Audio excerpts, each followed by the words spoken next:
2000 रुपये के note circulation से निकलने के नोटिफिकेशन के बाद आभूषणों की कीमतों में थोड़ी सी बढ़त हो गई है। शायद इसलिए क्योंकि लोग उस नोट का इस्तेमाल आभूषण खरीदने में करना चाह रहे हैं। ज्वेलरी मार्केट में इस हलचल के ऊपर हमसे बात करी विजय खन्ना जी ने। सर, सबसे पहले आप ये बताना चाहेंगे कि कितना अमाउंट का कैश पे ज्वेलरी लेना अलाउड है, कितने पे केवाईसी चाहिए होती है, क्या वो एक सर्टेन लिमिटेशंस क्या है कैश पे लेने पे ज्वेलरी?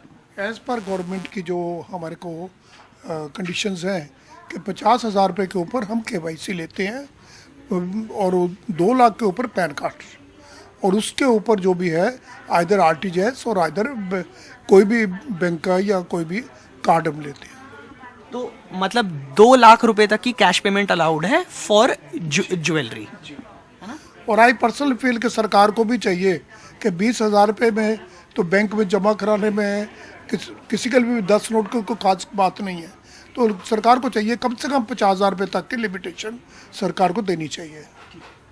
तो जैसे ही ये discontinuation of 2000 rupee note announce हुई थी, क्या उसके बाद number of customers below 2000 rupees की जो ज्वेलरी खरीदना चाहते हैं उसके थोड़े से नंबर ऑफ कस्टमर्स बढ़े या बढ़ने की उम्मीद है, क्या आपको लगता है? देखिए, ऐसा है कि कस्टमर को हम भी 50,000 से ऊपर विदाउट केवाईसी नहीं देंगे, तो सरकार कस्टमर कोई भी नहीं चाहेगा कि केवाईसी मैं उसमें बताऊं कि मेरे पास नंबर 2 के नोट हैं। अगर उसके पास ऑफिशियल नोट्स हैं तो वो हम 2 लाख तक और 50,000 के बाद केवाईसी और 2 लाख के तक हम ऑफिशियल नोट ले सकते हैं। उसके बाद उसको वही प्रोसीजर आइदर आरटीजीएस और आइदर बैंक चेक या उसी में तरीके से ही देना पड़ेगा। हाँ, बट अभी जैसे फ्राइडे को अनाउंस हुई थी और आज संडे है, क्या इस बीच में थोड़े से इन्फ्लक्स ऑफ कस्टमर्स ऐसे आए हैं, भले ही आपने मना कर दिया उनको कि नहीं हम नहीं दे सकते, वो एक अलग चीज़ है, बट क्या ऐसे इंक्वायरीज आपके पास आई हैं ज्वेलरी की 2000 रुपये के नोट को लेकर?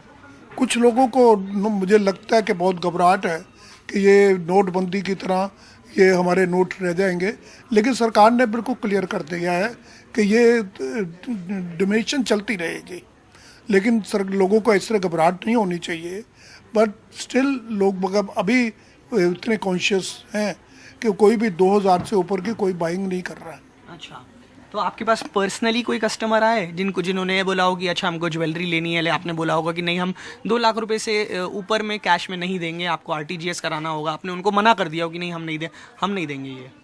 ये तो आज से नहीं, जब से भी ये लागू हुआ है तभी से हमने ये अपनाया हुआ है कि कभी भी 2 लाख से ऊपर की हम कैश एक्सेप्ट ही नहीं करते।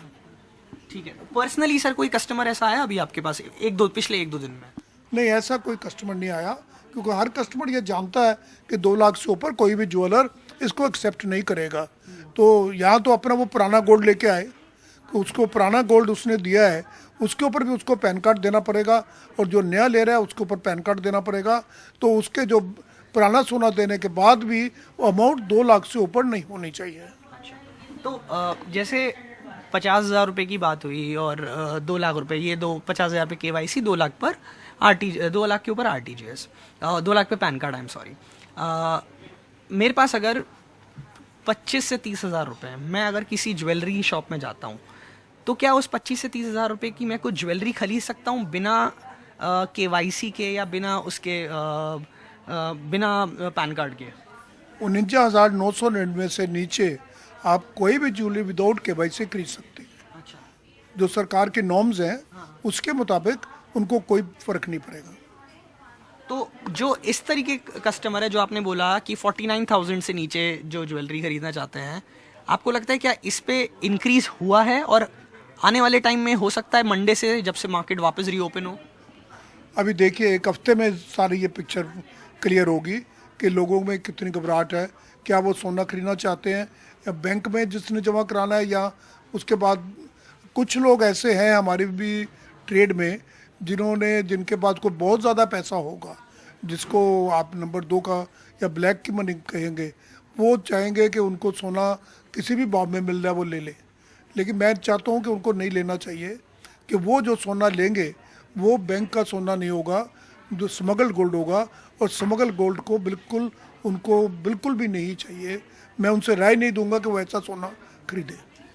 क्या जो ये डिसकंटिन्यूएशन हुआ है इसका कोई पैरेलल डीमोनेटाइजेशन से ड्रॉ कर सकते हैं कि डीमोनेटाइजेशन के टाइम में लोगों के बीच में एक ये पैनिक था, क्या ये सिमिलर तरीके का पैनिक क्रिएट कर रहा है या ऐसा कुछ नहीं है? नहीं, ऐसा पैनिक नहीं है, क्योंकि सरकार का बिल्कुल बहुत क्लियरिटी से उन्होंने बोला है कि ये डोमिनेशन चलती भी रहेगी, लेकिन सरकार चाहती है कि जो नंबर 2 का पैसा है वो बाहर आ जाए, और वो ठीक भी है। देश तभी चलता है जब उसमें सब क्लैरिटी हो।